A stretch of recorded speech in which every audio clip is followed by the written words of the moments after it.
নমস্কার, আমি ইন্সপেক্টর শুক্লা সিনহা রয়, cyber police station Kolkata. আজ কলকাতা পুলিশের তরফ থেকে এক নতুন ধরনের সাইবার প্রতারণা সম্পর্কে আপনাদেরকে সচেতন করব। বর্তমানে ওয়ার্ক ফ্রম হোম কনসেপ্টের সাথে আমরা খুব পরিচিত, আর এই সুযোগে কিছু প্রতারক বহু মানুষকে কিন্তু প্রতারিত করে চলেছেন। এদের মোডাস অপারেন্ডিটা কি? এরা মূলত হোয়াটসঅ্যাপ এবং টেলিগ্রামের মতো প্ল্যাটফর্মকেই এখন ইউজ করছে। আপনি আপনার হোয়াটসঅ্যাপে একটা আননোন নাম্বার থেকে একটা পার্ট টাইম জবের অফার পেলেন। এই জবটি কীরকম অফার দিচ্ছে আপনাকে? খুব সিম্পল কিছু, যেমন কিছু আপনাকে ইউটিউবের ভিডিও লিঙ্ক পাঠাবে, সেখানে আপনাকে লাইক দিতে হবে, কমেন্ট করতে হবে, অথবা গুগলে কিছু হোটেলের 5 স্টার হোটেল রিভিউতে 5 স্টার রেটিং দিতে হবে। এগুলোকে ওরা টাস্ক বলছে এবং প্রতিটা টাস্কের জন্য ওরা আপনাকে 50 টাকা করে পেমেন্ট করবে। অ্যাট এ টাইম যদি আপনি 3টে টাস্ক করতে পারেন, তাহলে আপনার অ্যাকাউন্টে ওরা 150 টাকা জমা দেবে এবং এই পেমেন্টের জন্য ওরা কি করবে, আপনাকে একটা টেলিগ্রাম গ্রুপে অ্যাড করবে। টেলিগ্রাম গ্রুপে অ্যাড করে একটা নাম্বারকে ওরা রিসেপশনিস্ট বলে আপনার সাথে পরিচয় করাবে। এই রিসেপশনিস্ট আপনার ব্যাংক ডিটেলস নেবে এবং সেখানে কিন্তু আপনার টাকাটি ক্রেডিট করবে। এইভাবে আপনাকে কিন্তু সারাদিনে অনেকগুলো টাস্ক দেবে এবং আপনি সেগুলো করলে বা লাইক, কমেন্ট বা রেটিং দিলে কিন্তু আপনার অ্যাকাউন্টে টাকা ক্রেডিট হতে থাকবে। আপনি ঘরে বসে বসে যথেষ্ট ভালো উপার্জন করতে থাকবেন এবং আপনার কাজটার প্রতিও আপনার ইন্টারেস্ট বাড়তে থাকবে।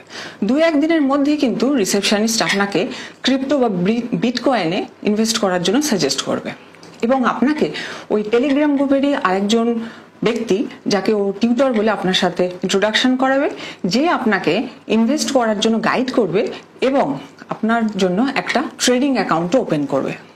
ইন দ্য মিন টাইম আপনি কিন্তু এই বিভিন্ন টাস্ক করে অনেকগুলো টাকা উপার্জন করছেন এবং আপনার অ্যাকাউন্টে ক্রেডিট হচ্ছে এবং আপনিও এই ব্যাপারে যথেষ্ট ইন্টারেস্টেডও হয়ে উঠেছেন। এই সময় ওরা বলবে যে ওদের কোম্পানির পলিসি হিসাবে আপনাকে প্রিপেড অপশানে যেতে হবে, না হলে ওরা আপনাকে গ্রুপ থেকে রিমুভ করে দেবে অথবা আপনাকে কিন্তু কোনো টাস্ক দেবে না। তো সেক্ষেত্রে এই প্রিপেড অপশানটি কি? প্রিপেড অপশান হচ্ছে আপনি যে টাকা পেমেন্ট করবেন, যে প্রিন্সিপাল অ্যামাউন্ট দেবেন, তার উপরে ওরা 30% আপনাকে ইন্টারেস্ট দেবে। ধরুন আপনি 1000 টাকা ইনভেস্ট করলেন, তো আপনার অ্যাকাউন্ট রিসেপশনিস্ট উইদিন 24 আওয়ার্স 1300 টাকা কিন্তু ক্রেডিট করবে। এইভাবে আপনি ক্রমাগত ইনভেস্ট করতে থাকবেন এবং আপনার অ্যামাউন্ট প্রায় যতক্ষণ 50 থেকে 60,000 লিমিট পর্যন্ত যাবে, আপনার অ্যাকাউন্টে কিন্তু টাকা ক্রেডিট হতে থাকবে। এইভাবে ওরা কিন্তু আপনাকে ওদের কনফিডেন্সে নিয়ে নেবে। এরপরে কিন্তু ওরা আপনাকে ফার্দার বলবে যে কোম্পানির নতুন পলিসি এসছে, সেখানে আপনাকে 2 থেকে তার বেশি লাখ টাকা ইনভেস্ট করতে হবে।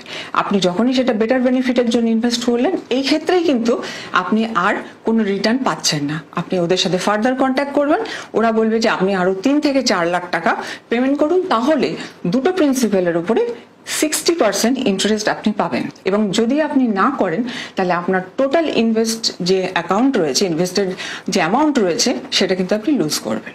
তো সেক্ষেত্রে সেই ভয় আপনাকে দেখাবে এবং আপনি ভীত হয়ে ক্রমাগত ইনভেস্ট করতে থাকবেন এবং যতক্ষণ না আপনি বলবেন যে আপনার পক্ষে আর ইনভেস্ট করা সম্ভব হচ্ছে না, ওরা তখন আপনাকে সাজেস্ট করবে যে আপনি রিসেপশনিস্টের কাছ থেকে পেমেন্ট নিয়ে নিন।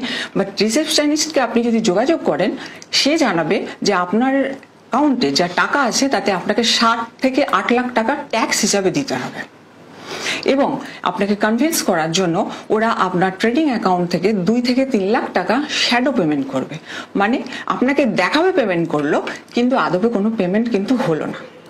এবং এইভাবে ওরা কিন্তু আপনাকে বলবে যে আপনি আরো ফার্দার ট্যাক্স পেমেন্ট করুন, তাহলে তার উপরে আমরা কমিশন দেব এবং টোটাল আপনি অ্যাট দ্য এন্ড 25 থেকে 30 লাখ টাকা বা তার থেকেও বেশি অ্যামাউন্ট আপনি পাবেন, কিন্তু আপনার অ্যাকাউন্টে কোনো টাকা ক্রেডিট হবে না। আপনি যতদিনে রিয়েলাইজ করবেন যে আপনি টাকা ফেরত পাবেন না, ততদিনে কিন্তু আপনার সঞ্চিত টাকার সমস্তটাই আপনি হারিয়ে ফেলবেন। সুতরাং আপনি যতদিনে বুঝতে পারবেন যে আপনি প্রতারণার ফাঁদে পড়েছেন, ততদিনে আপনার অ্যাকাউন্ট পুরো ফাঁকা হয়ে যাবে। সুতরাং এই ব্যাপারে আপনারা সচেতন থাকুন, সবাইকে সচেতন করুন এবং সাইবার প্রতারকদের হাত থেকে নিজেদেরকে রক্ষা করুন। ধন্যবাদ।